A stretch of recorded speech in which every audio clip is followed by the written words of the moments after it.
Do you need to prepare an image for a United States passport? It's actually pretty easy. Just capture the person's face against a plain white background and then follow these very specific instructions.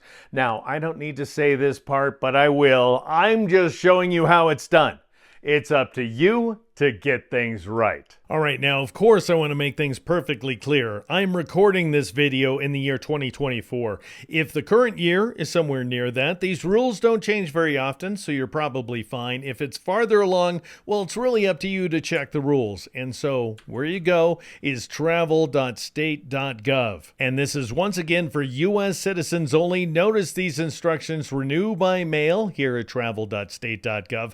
I am talking about step 5 and step 5 only, how to prepare this photo inside this template. And so with that in mind, let's start with a few official passport photo tips. Face the camera directly. In other words, no three-quarter views, no side view, nothing like that. With full face in view, no eyeglasses or hats or anything else that's going to obscure. Jewelry, it turns out, is generally fine. Have a neutral facial expression with both eyes open and mouth closed. And in case you want any more information about those things, once again, travel.state.gov. Here's the information about attire, hats, and glasses. And here's a good question. Can I smile in my passport photo? The answer is yes. As long as you make sure your eyes are open and your mouth is closed, no teeth. Have someone else take your photo. Unless you're very good at setting up a shot, you'll want to have somebody behind that camera, or, of course, you may be the one shooting other folks. No selfies. In other words, you don't want your arm sticking out there, and you don't want your head at an angle or something along those lines either. Use a white or off-white background without shadows, texture, or lines. Very important. Submit one color photo, by the way. Don't submit an entire envelope full of photos and have them sift through them.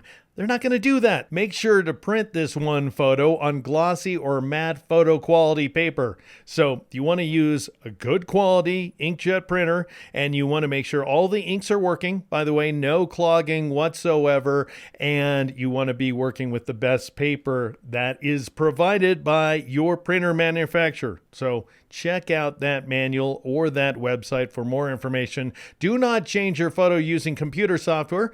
I will tell you that I'm working inside Photoshop for the sake of demonstration right here. You don't want to use a phone app or filter or, of course, artificial intelligence. Use common sense. Just imagine that you're at a border crossing and you have to match this picture. You don't want to be stuck anywhere, either in a hotel or worse. Now, here's that template blown up to 2 by 2 inches, by the way, and that is exactly the size I'm working at right here. But the template is very tiny, so it's kind of blurry right here. So I've taken the time to redraw just for the sake of clarity. So here it is. Here is the size of your face in this 2 by 2 inch area. If you're more comfortable with metrics, the metric system that is, then 50.8 millimeters square in either direction. In other words, here's your face. It's going to take up 1 inch to 1 3/8 inches tall. By the way, that's 25 to 35 millimeters. And so the solid oval is 1 3/8 inches tall, and the dotted oval is 1 inch tall. So you want to fall inside that region, as we're about to see. Now, they used to provide eye height information. So this would be the line for your eyes right here, which, as many of you know, if you're familiar with how faces work, those of you who are artists, then you may know that eyes are right at the center of the face, believe it or not. And so they need to be, this is a good rule of thumb, even though they don't publish it anymore. This is a good way to go. You want those eyes to be 1 1/8 to 1 3/8 inches, that is 28 to 35 millimeters, above the bottom of your 2 by 2 inch output right there.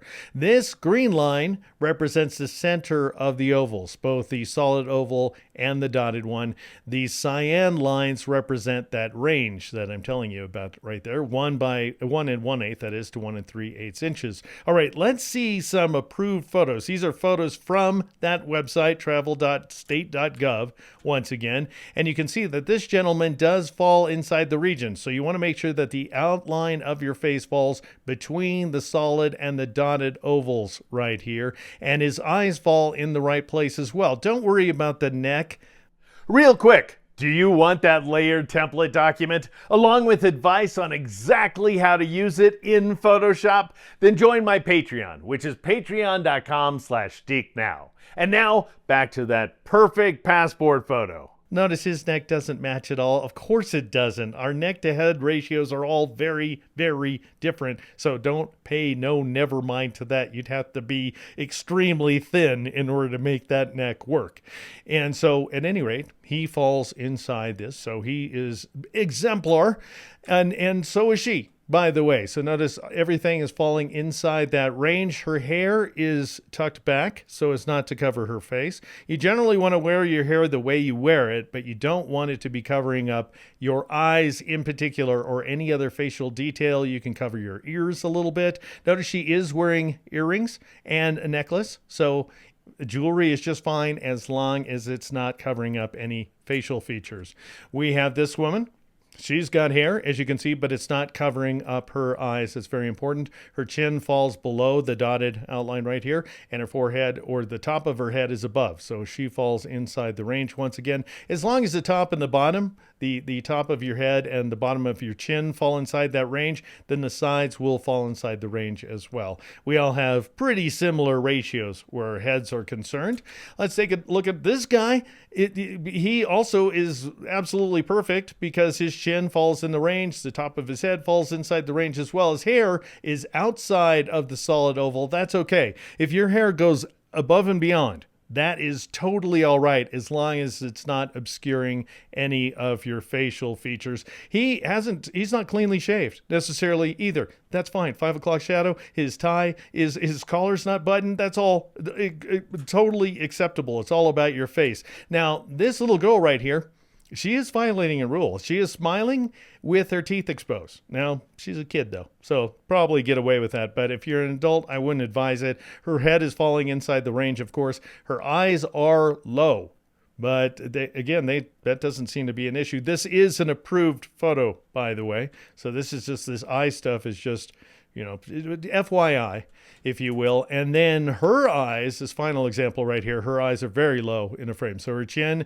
is above the bottom of the solid oval, and the top of her head is above the dotted outline as well. So she falls inside that range. Her eyes are a little low, but that is the way that she is made. So what can you do? And her hair is out of the way of her eyes. So everything's the way it should be. Now, I'm trying to follow these rules as well. So prepare yourself for my face, which is falling inside of all the guidelines as well. And so my ears are pretty tight to the dotted oval right here, but they are outside of it. They are inside of this border range right here, which is where you want things.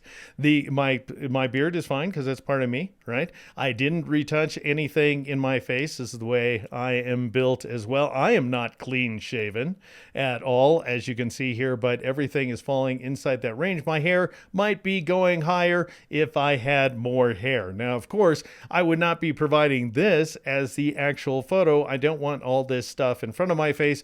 I would want to provide this right here, just printed as a 2-inch by 2-inch image on photo quality paper. Very important, either glossy or I would recommend matte finish for that paper. And I have a very nice looking plain white background. And that's it. Remember, if you want that layered template file, as well as advice for getting everything just right, join me at patreon.com/DeekNow. And then go to Deek.com and sign up for my newsletter. Not to mention right here at YouTube, like, subscribe, and turn on notifications. I'm Deke McClellan. This is Deek Now.